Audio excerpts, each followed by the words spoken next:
Hai teman-teman, kembali lagi di channel Arai Edukasi. Kali ini kita akan menyampaikan atau mengupas tuntas tentang tes peserta tes jenis tes warteg ya. Pertama kita akan mulai dari sejarahnya teman-teman. Sejarah tes warteg itu dikenalkan oleh Miss Kinget. Jadi dulu digunakan untuk mengetahui tentang Von Herzberg. Kemudian tes warteg ini dikembangkan juga di tahun 1930 oleh Dr. Erich Warteg, makanya disebut juga dengan tes warteg. Tes ini berinterpretasi lebih luas ya, karena biasanya melihat respon seseorang itu terhadap gambar. Jadi gambar merupakan proyeksi dari kepribadian seseorang. Nah, pada tes warteg ini teman-teman disuguhkan dengan satu lembar kertas yang di dalamnya itu ada 8 buah kotak. Setiap kotak sudah berisi dasar gambar, dimulai dari kotak pertama itu ada titik di tengah, kemudian yang kedua itu ada garis gelombang ya, yang ketiga ada garis vertikal yang semakin memanjang, kemudian di garis keempat itu ada sebuah kotak kecil hitam yang bisa digambar nanti oleh teman-teman. Kemudian juga di kotak nomor 5 itu seperti huruf T yang miring ya. Kemudian di kotak ke 6 itu ada garis horizontal dan vertikal. Kemudian di gambar nomor 7 itu ada titik-titik terputus ya, membentuk setengah lingkaran ya. Kemudian yang ke-8 itu ada garis lengkung yang luas ya. Nah, nanti teman-teman diinstruksikan oleh instruktur tes untuk melanjutkan atau meneruskan atau menginterpretasikan akan dibuat gambar apa nih oleh teman-teman ya. Oke teman-teman, sebelum kita lanjut menjelaskan tentang satu persatu akan dibuat gambar apa ya yang ada di dalam kotak itu, maka kita akan jelaskan dulu bahwa tes warteg ini sebenarnya untuk mengukur emosi, imajinasi intelektual dan kebiasaan seseorang. Kemudian juga untuk menguji keterampilan dalam merubah suatu gambar. Jadi tes peserta ini nanti harus melengkapi gambar yang ada dalam 8 kotak ya. Untuk mengurutkan gambar dimulai dari yang mudah sampai dengan yang susah ya. Nah teman-teman jangan sampai menulis nomor urut dalam kotak ya, karena akan dianggap sebagai bagian dari gambar yang dibuat nantinya. Kemudian juga nanti pada instruksi ke-3 sampai dengan ke-6 diminta untuk menuliskan gambar mana yang paling mudah, sulit, disukai dan tidak disukai. Hanya memilih satu gambar saja ya teman-teman. Baiklah teman-teman, di situ ada kotak pertama ya. Di kotak pertama ini ada gambar titik ya. Titik di tengah merupakan awal atau akhir suatu pekerjaan. Jadi gambar titik di tengah ini diinterpretasikan teman-teman dalam mengerjakan suatu pekerjaan, bagaimana cara mengawalinya dan bagaimana cara mengakhirinya. Kotak ini menyangkut hal-hal yang berkaitan dengan penempatan atau penyesuaian diri dalam suatu lingkungan ya. Kemudian yang gambar kotak kedua itu ada garis gelombang. Nah, di garis gelombang itu menggambarkan sesuatu yang bergerak hidup atau dinamis, bukan statis ya. Jadi gambar di titik kedua atau gambar di kolom kedua ini menggambarkan tentang perasaan emosi teman-teman ya. Kemudian di gambar kotak ketiga itu ada garis vertikal yang semakin memanjang. Adanya ciri-ciri yaitu garis-garis lurus beraturan ya, mengukur seberapa kuat dorongan, hasrat dan ambisi teman-teman untuk maju. Jadi interpretasinya dari gambar ketiga itu untuk melihat atau mengukur seberapa kuat nih teman-teman hasrat dan ambisi untuk maju dalam sebuah pekerjaan. Kemudian di gambar yang kotak keempat itu ada gambar kotak kecil hitam yang berisi tentang karakter kuat seperti balok ya. Jadi teman-teman dituntut untuk fleksibel, rasional dalam memecahkan suatu masalah. Kemudian di gambar yang kelima, di kotak kelima itu ada 2 garis yang bertentangan atau seperti geometris dan struktur ya, seperti huruf T miring ya teman-teman. Jadi di sini untuk melihat bagaimana cara teman-teman agar bertindak dan menghadapi suatu masalah dengan baik. Kemudian di gambar kotak ke-6 itu ada gambar garis horizontal dan vertikal.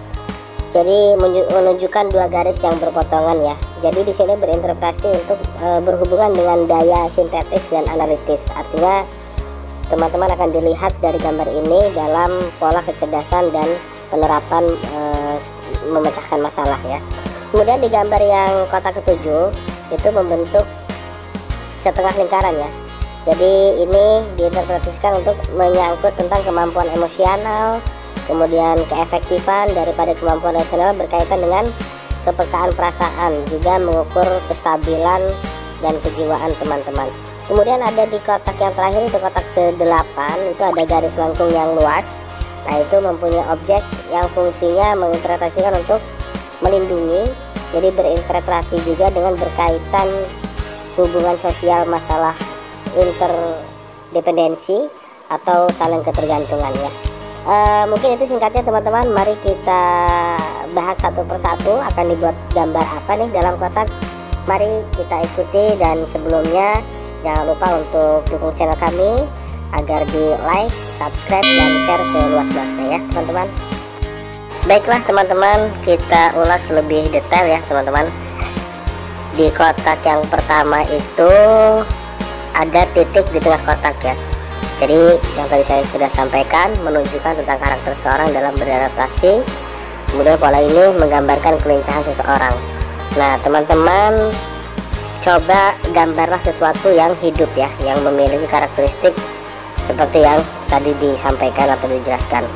Contoh gambarnya itu bisa menggambar serangga, roda, sasaran tembak, bisa juga menggambar jam, kemudian menggambar bunga, atau menggambar hewan, atau juga menggambar manusia. Dalam kesempatan ini kita akan coba untuk menggambar sesuatu yang hidup berupa bunga ya, karena ini juga menjadi suatu gambar yang bernilai tinggi ya. Tapi terserah teman-teman nanti akan beradaptasi atau akan berinterpretasi digambarkan seperti apa. Yang jelas harus menggambar sesuatu yang hidup, yang memiliki karakteristik seperti yang sudah dijelaskan. Kemudian di kotak 2 itu diawali dengan gambar garis yang memiliki seperti huruf S ya. Jadi di situ menunjukkan karakter yang fleksibel, kemudian juga karakter yang luas ya. Jadi pada gambar ini menggambarkan tentang kebebasan dalam bereaksi, bertindak ya.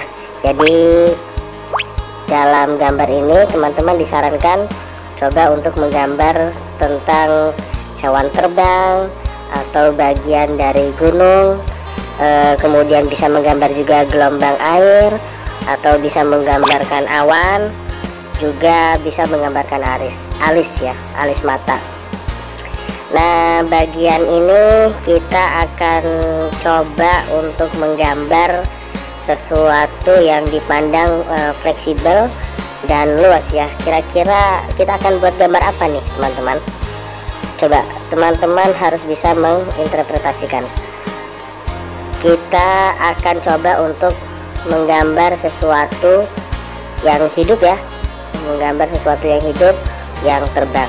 Oke, kita gambar ini gambar burung pemangsa ikan ya. Seperti yang tadi dijelaskan ya teman-teman. Jadi teman-teman jangan menulis keterangan gambar apa itu di dalam kotak. Ini cuma hanya contoh saja karena agar lebih detail ya. Nanti bisa teman-teman tuliskan deskripsi gambar apanya itu di kertas selanjutnya atau di bawah gambar ya. Kemudian yang ketiga itu terlihat gambar 3 garis vertikal yang makin tinggi. Jadi di sini gambar ketiga itu menunjukkan ambisi dan kesuksesan, juga menggambarkan tekad untuk memperbaiki diri. Nah teman-teman, di sini teman-teman bisa menggambar apa saja untuk menunjukkan karakter teman-teman. Jadi bisa disarankan untuk menggambar tiang listrik, menggambarkan pagar rumah, atau bisa juga teman-teman menggambar tiang telepon, atau juga menggambarkan tentang bendera atau tiang benderanya bisa ya, atau gambar apapun itu yang menginterpretasikan tentang kefleksibelan dan keluasan karakter teman-teman. Nah, dalam kesempatan ini kita akan coba buat gambar tiang listrik ya teman-teman. Nah, itu dia, ini menggambarkan tentang tiang listrik. Jadi bebas ya, nanti teman-teman mau buat gambar apa saja, yang penting sesuai dengan deskripsinya. Kemudian yang selanjutnya di gambar keempat, di situ ada gambar persegi warna hitam di pojok kanan atas. Nah, di sini gambar itu untuk mengukur kemampuan dalam menghadapi masalah ya.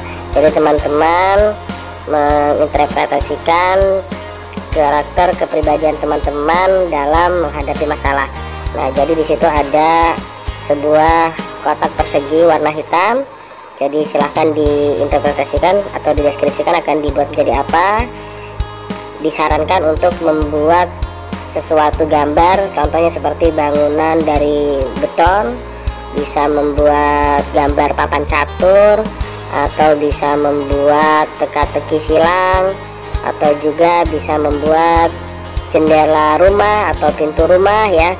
Jadi terserah teman-teman mau menggambar apa.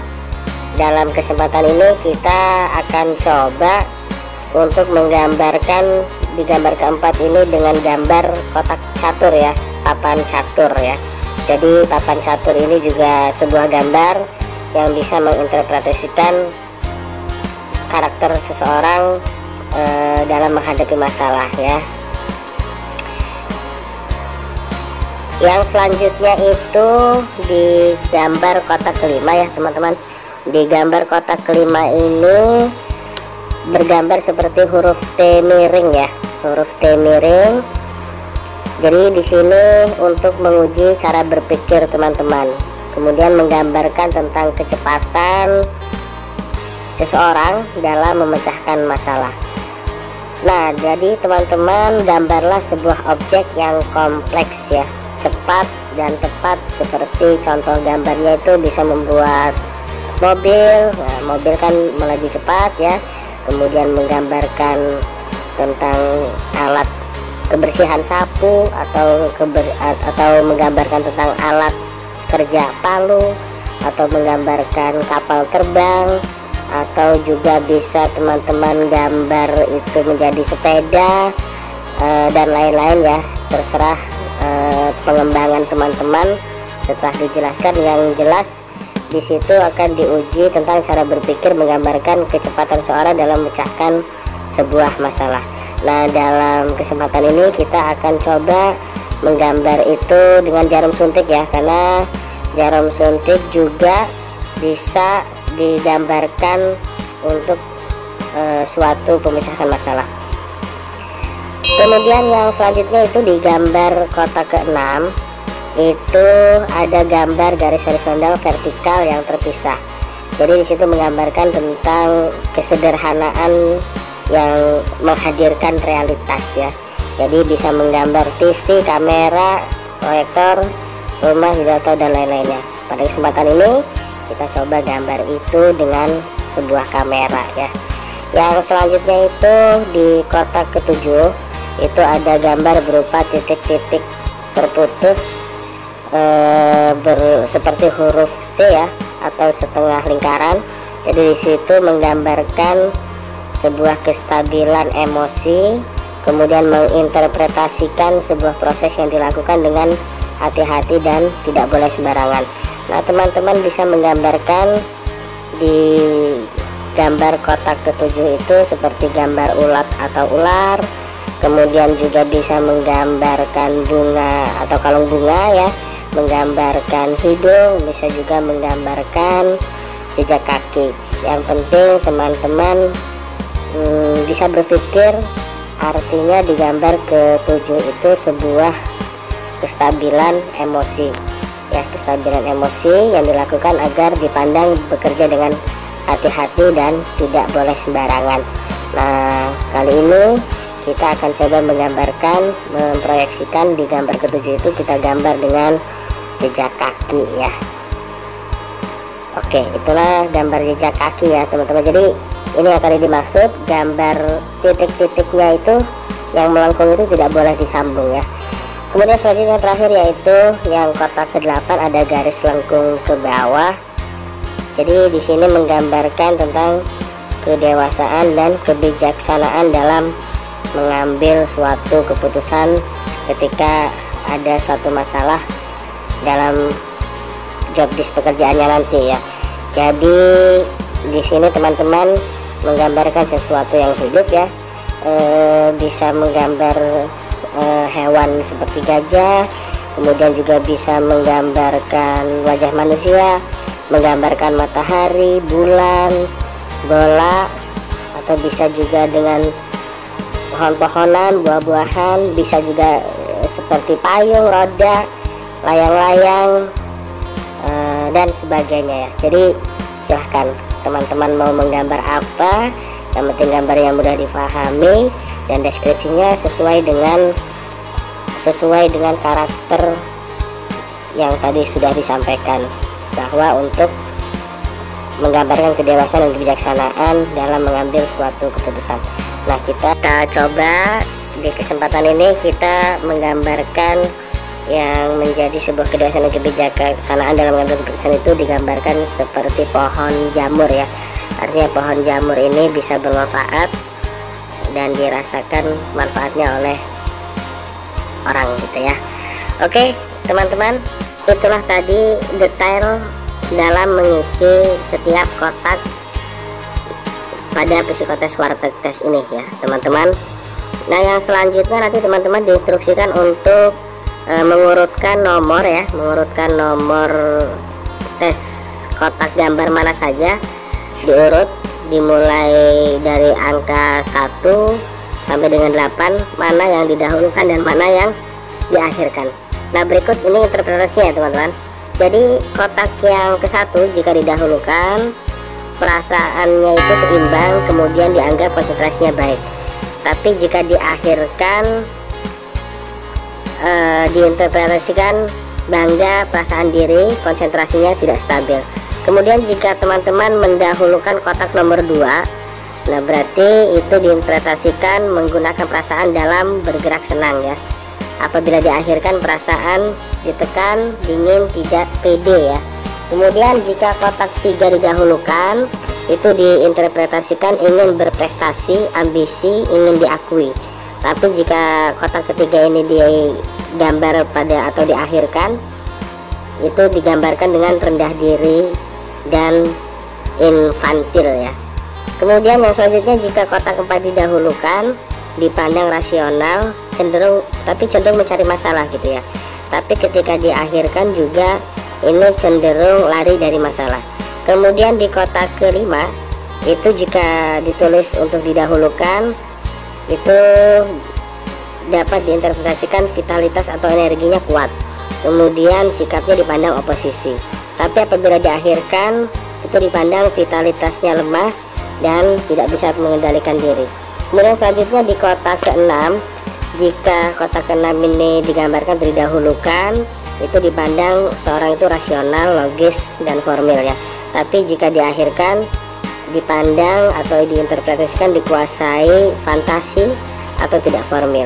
Nah, yang selanjutnya di kotak ke-7 ini jika didahulukan artinya dipandang punya rasa kesabaran dan ketelitian. Tapi jika diakhirkan cenderung meremehkan sesuatu urusan ya. Kemudian yang terakhir di kotak ke-8 jika didahulukan itu dipandang mempunyai ikatan dengan norma yang kuat. Tapi jika kotak ke-8 ini ditulis diakhirkan, itu diinterpretasikan menjadi kurang pengikat terhadap norma, cenderung semaunya, kurang perhatian terhadap lingkungan ya. Jadi teman-teman silahkan tuliskan secara urut ya, mana saja. Nah, kemudian kalau saran dari kita, jika teman-teman yang diinstruksikan untuk menulis kotak mana yang lebih dulu dikerjakan, maka tulislah kotak 1, 2, 7, 8 dengan gambar makhluk hidup dan menunjukkan sifat feminim ya. Kemudian lanjut dengan kotak 3, 4, 5, 6. Jadi gambar benda mati dengan menunjukkan sifat maskulin. Jadi jelas ya, di sini rentetannya seseorang itu akan dipandang dahulu dipandang di awal secara gambaran itu baiknya adalah punya rasa sopan santun, etika yang baik, dan dipandang feminim ya. Tapi kemudian ketika dia sudah menguasai suatu objek masalah atau lingkungan, maka dia harus agak sedikit agresif atau bersifat maskulin. Nah, berikut adalah saran-saran dari kami ya teman-teman. Yang pertama, sebelum teman-teman mengerjakan soal ini di rumah, teman-teman harus lebih banyak membaca referensi atau banyak juga berlatih. Kemudian setelah itu teman-teman banyak berdoa. Kemudian ketika nanti sudah akan memulai tes, persiapkan alat tulis yang baik dan cukup ya. Kemudian pada saat akan mengerjakan, ikuti penuh instruksinya, jangan memulai lebih dulu atau bertindak sesukanya tanpa mengikuti instruksi dari instruktur tes ya. Kemudian yang selanjutnya, gambarlah dengan jelas ya dan mudah dimengerti. Jangan sambung-sambung garis yang tadi sudah saya sampaikan di gambar kotak nomor 7. Itu mengesankan sebuah emosi yang tidak stabil. Kemudian kalau bisa teman-teman gambar sesuatu yang unik dan tak terduga, tapi mempunyai interpretasi yang tinggi. Dan selanjutnya jangan terburu-buru. Dan selanjutnya teman-teman juga berdoa memohon kepada Tuhan sesuai dengan kepercayaannya masing-masing untuk diloloskan dalam hasil tes yang sudah teman-teman lalui sekalian. Baiklah teman-teman, itulah tadi kita sudah membahas secara detail, kita bahas kupas tuntas ya tentang psikotes jenis warteg ya. Semoga apa yang sudah tadi kami sampaikan bisa dimengerti, bisa dipahami, dan kemudian juga bisa dipraktekkan sesuai dengan kemampuan teman-teman. Sebab teman-teman harus banyak berlatih ya teman-teman. Baiklah teman-teman, itu saja mungkin yang bisa kami sampaikan ya. Semoga bermanfaat. Dukung terus channel kami untuk bisa berkarya lebih banyak ya. Jangan lupa kita mohon bantu subscribe, like, dan komen. Terima kasih. Dadah.